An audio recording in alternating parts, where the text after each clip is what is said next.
regardant l'arbre de Noël, un whisky à la main, Pete était heureux de se dire que l'année qui arrivait allait être différente de la précédente. Il avait vécu les mois les plus tristes et étranges de sa vie.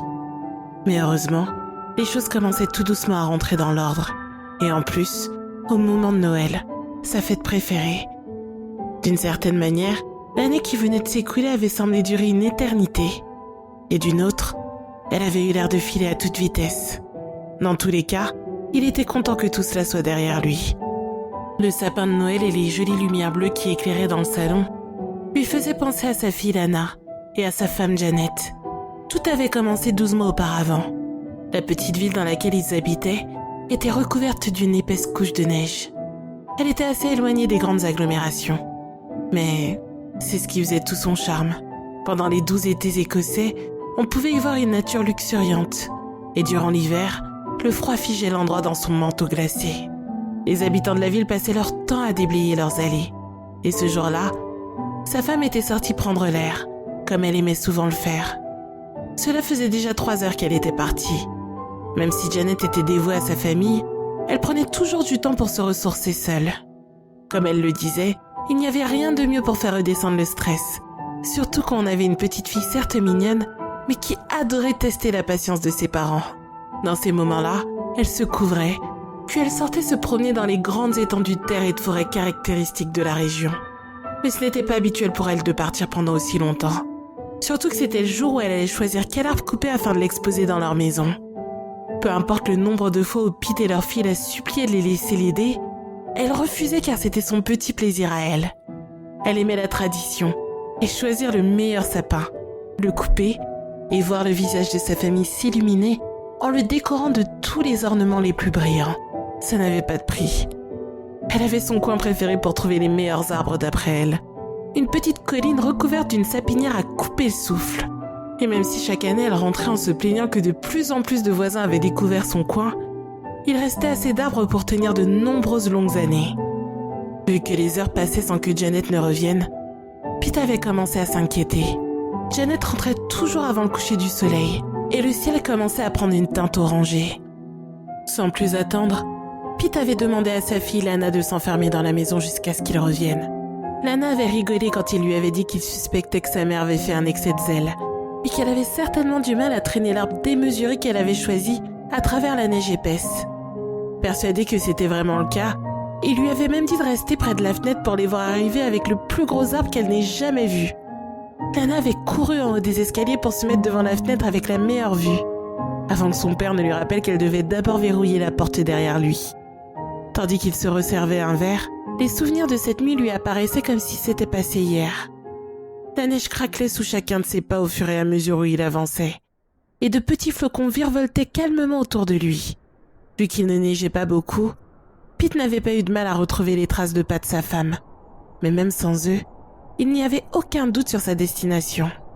La colline préférée de Janet n'était qu'à 40 minutes de marche, mais elle s'était peut-être enfoncée plus profondément dans la forêt pour en trouver un plus petit. Les gens de la ville aimaient beaucoup avoir un arbre plus petit à mettre dans la chambre de leurs enfants. Donc c'était ceux-là qui étaient les plus durs à dénicher. Lana, elle, quand elle était plus petite, elle s'était sentie coupable de couper les plus jolis sapins juste pour les mettre dans la maison.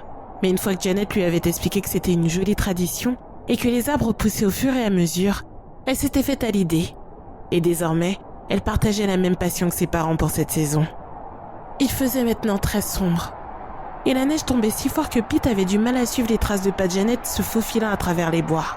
Tandis qu'il avançait sur la colline, son inquiétude s'était transformée en peur. Quelque chose n'allait pas, c'était sûr. Il avait donc accéléré le pas, la neige tapant sur ses joues devenues roses à cause du froid.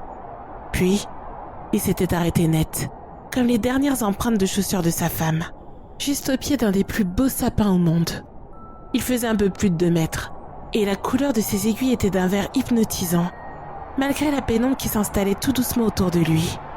Parfaitement le type d'arbre sur lequel Janet aurait flashé. Cependant, elle n'était pas là, et il n'y avait aucune autre trace qui aurait pu suggérer qu'elle était partie en direction d'un autre. Il n'y avait aucun doute qu'elle était passée par là. Mais où se trouvait-elle ? Pete n'arrivait pas à comprendre comment c'était possible. Les 2 empreintes étaient encore fraîchement découvertes, mais la poudreuse tout autour était immaculée et parfaitement régulière. C'était comme si Janet s'était simplement volatilisée.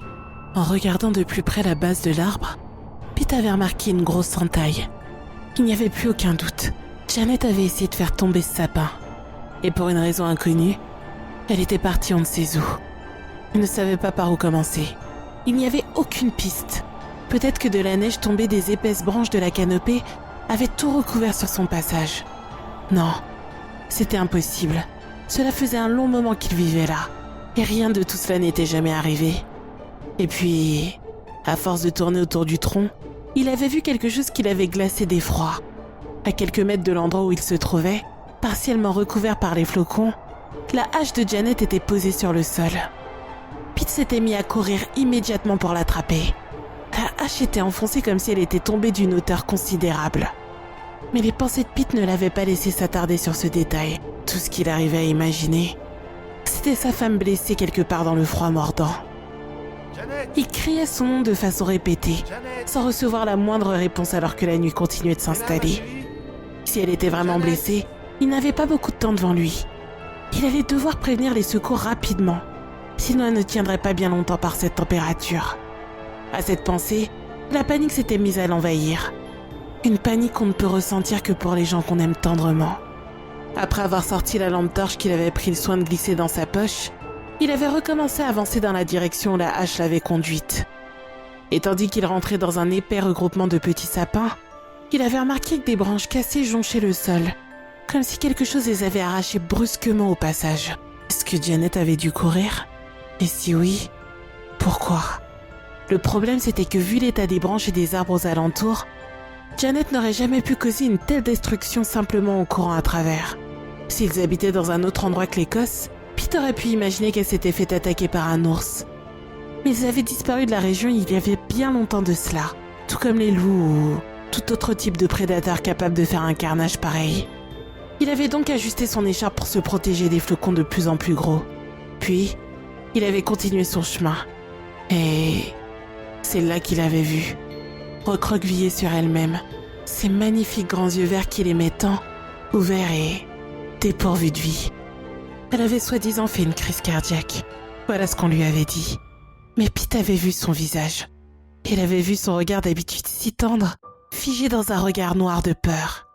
Il avait aussi vu ses mains encore en position de défense.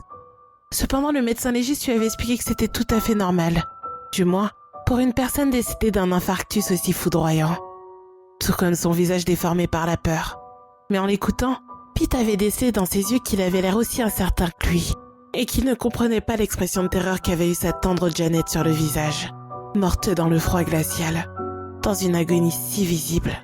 Toute cette expérience avait dévasté Pete, et si Lana, qui elle aussi pleurait la mort de sa mère, n'avait pas eu besoin de lui, il se serait certainement laissé sombrer.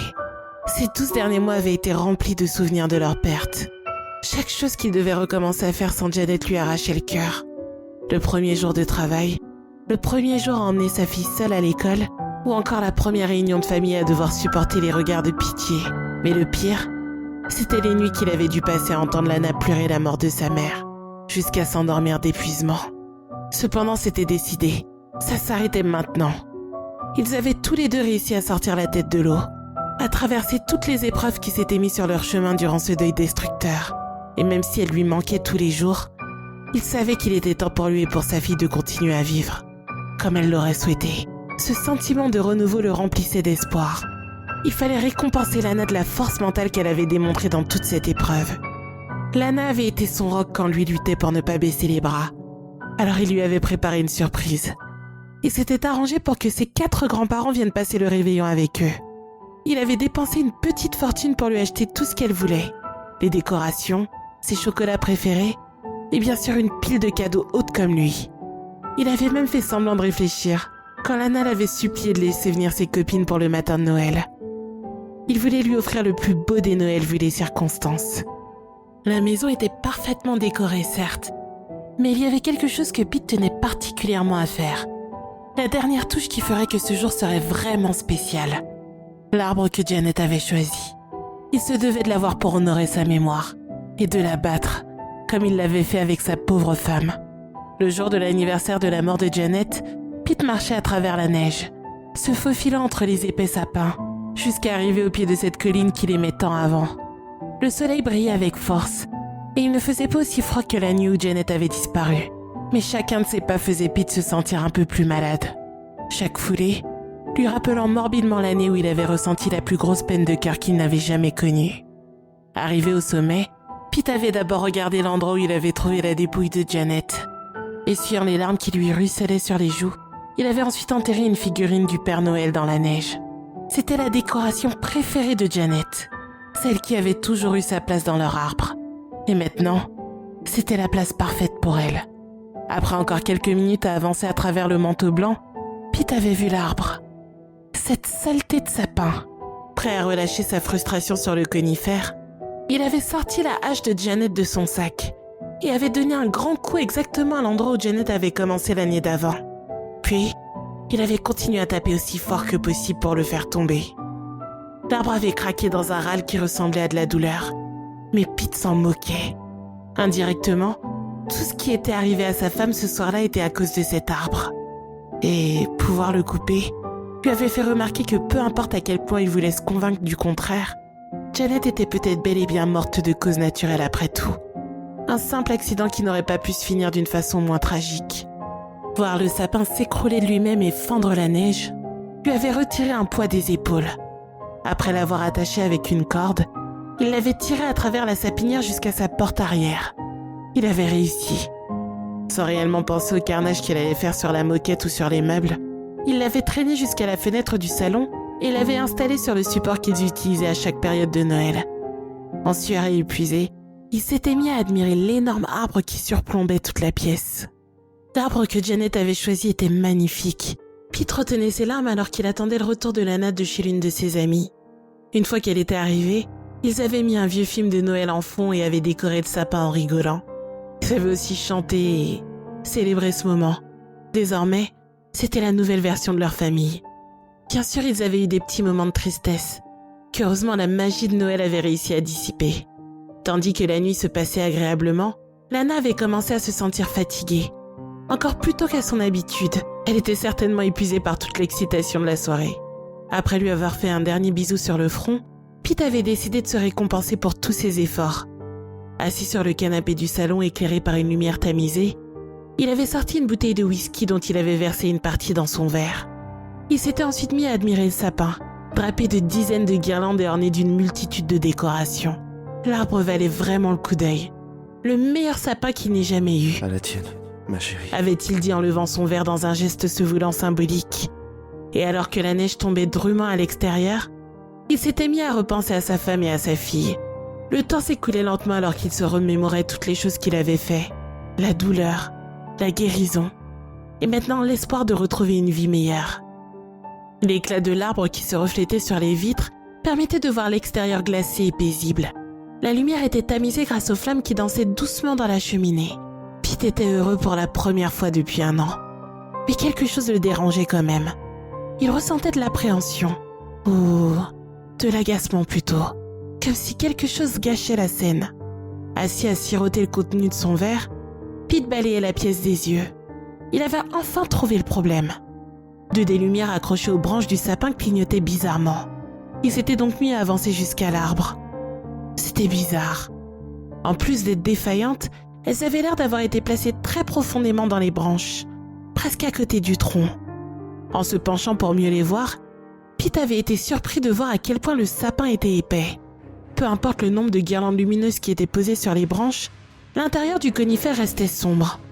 Et même les 2 lumières qui semblaient défectueuses n'éclairaient pas l'épais enchevêtrement. Pete avait soudainement lâché le verre qu'il avait entre les mains, et ce dernier était venu s'écraser dans un fracas énorme. Les lumières n'avaient aucun problème. Elles fonctionnaient parfaitement. Ce n'était pas ça qui clignotait. C'était des paupières. Des paupières qui se refermaient sur une paire d'yeux brillants. La vue figea Pete instantanément, et c'était comme si la pièce était soudainement devenue plus sombre. Quelque chose vivait dans cet arbre. Quelque chose dont les pattes et les griffes s'enfonçaient dans le bois dans un bruit glaçant. Pete n'arrivait pas à faire le moindre geste, et sa bouche était grande ouverte devant le spectacle terrifiant. Craquant et grinçant, une sorte de visage avait fait son apparition entre les aiguilles. On aurait dit qu'il sortait du plus profond de l'écorce. Recouvert de mousse, ancien et d'après son expression, vraiment énervé. De la peur parcourait les veines de Pete, son cœur battant de plus en plus fort tandis que le visage s'approchait du sien. Les yeux dépourvus de pupilles brillaient désormais d'un jaune vif. Et c'est en regardant vers le bas que Pete avait découvert son corps fin, maigre et recouvert de végétaux.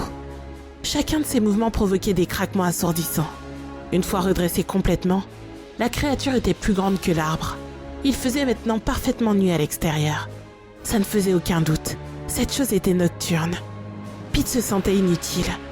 En croisant de nouveau le regard de la bête, il sentit son cœur faire un bond.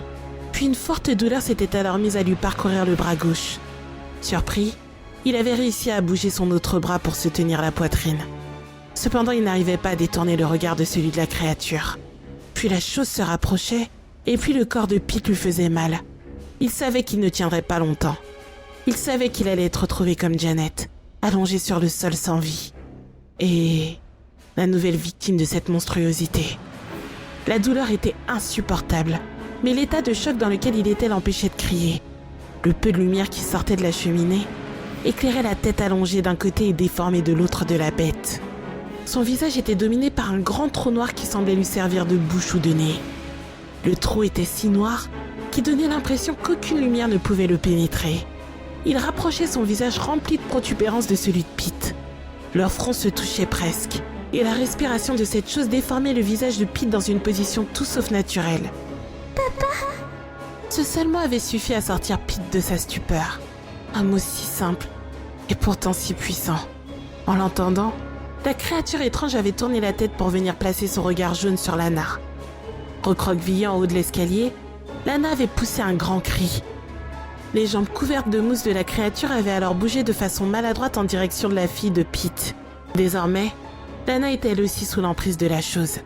Chaque pas de la créature lui faisait resserrer les doigts un peu plus fort sur son petit torse. La bête ne la lâchait pas des yeux. Elle était concentrée sur la jeune fille. Tellement concentrée que la chose n'avait pas vu Pete ramper sur le sol jusqu'à la cuisine. Les mouvements incertains du monstre le faisaient ressembler à une marionnette sans but. Mais ce n'était pas le cas. Une fois arrivé devant Lana, le monstre avait attrapé son visage et l'avait rapproché tout doucement du sien, ce qui lui avait fait couler les larmes sur les joues. Le bruit des pas rapides de Pete avait alors envahi la pièce. Et Pete s'était aidé du canapé pour sauter et planter la hache de Janet dans ce qui semblait être la colonne vertébrale de la créature.